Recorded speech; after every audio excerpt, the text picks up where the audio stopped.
Hello everyone, welcome to my channel Networking with H. In this session we will dive into hands-on lab for configuring IPv6 floating static route. For this I have a simple topology where I have a branch office on the left and HQ office on the right. And these two offices are connected via a primary path and a secondary path. The primary path is via R1, R2 and R4. And the secondary path is via R1 and R4. So the primary path is configured with OSPF and the bandwidth and the speed is 10G on this path. Whereas the secondary path is configured using static route, but the bandwidth is 1G, less than the primary path. So we want our traffic from the branch office to HQ or HQ office to the branch to use the 10G path. But as per, as you know, the administrative distance of the static route is way less than the administrative distance of the OSPF, because the AD of OSPF is 110 and AD of static route is 1. So by default, it will choose the static route path and it will not prefer the OSPF learn path because of the higher AD. So we have to configure the floating static route by configuring the higher administrative distance, and when the primary path so that the primary path should be preferred, and when the primary path fails, it should fail over to the secondary path via static route path. So that's what the definition of floating static route is. Floating static route are used as a backup route that only take effect when the primary route fails. And this is achieved by assigning the higher AD than the primary route. So the AD is the main, the AD plays the main role here. If you increase the AD, the static route will not be preferred. So the OSPF has already been configured on the routers, and so we will configure a floating static route with higher AD as a backup. Before that, let me show you the current preferred path. If you see here, the HQ subnet 2001.345 is learned via static route because of the lower AD on R1. So what we will do is we will configure the IPv6 path and then assign higher administrative distance than OSPF. Let me assign it as a 250. Similarly on R4, let me assign higher AD as well.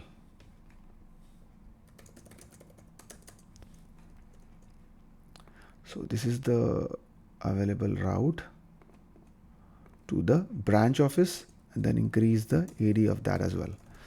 Now, so let me check on R1 again and see if it is reflecting now.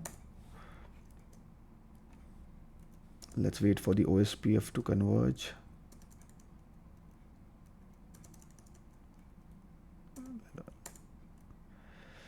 Still is preferring the IPv6 path, sorry, static path.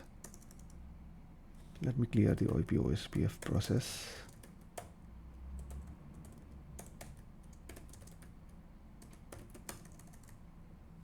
Similarly, let me clear here as well. And then speed up the routing.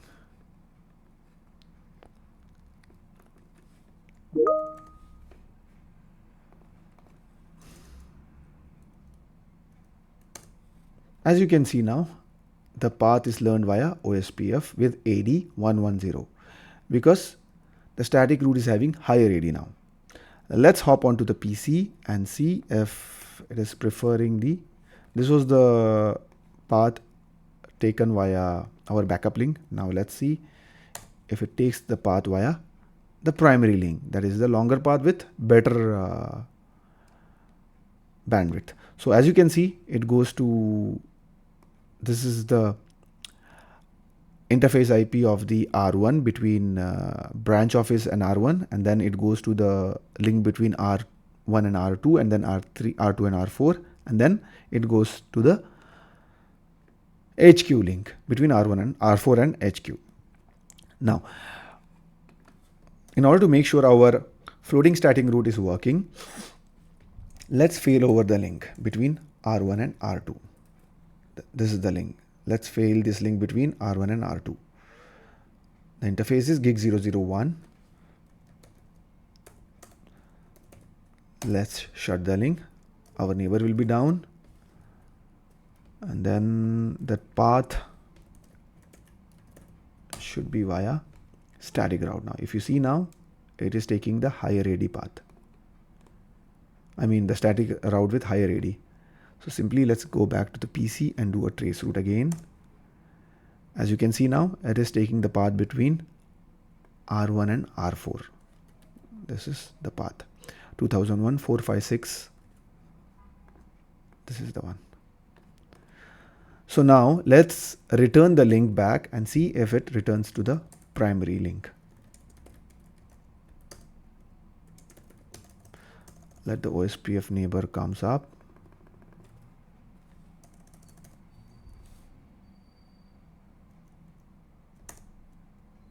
As you can see now, it has returned to the primary path. So we can verify the same from the PC. So this confirms our floating static route is working perfectly. That's it for this session. I hope this was informative for you. If you need any details related to this lab, you can always approach me. Also, if you need any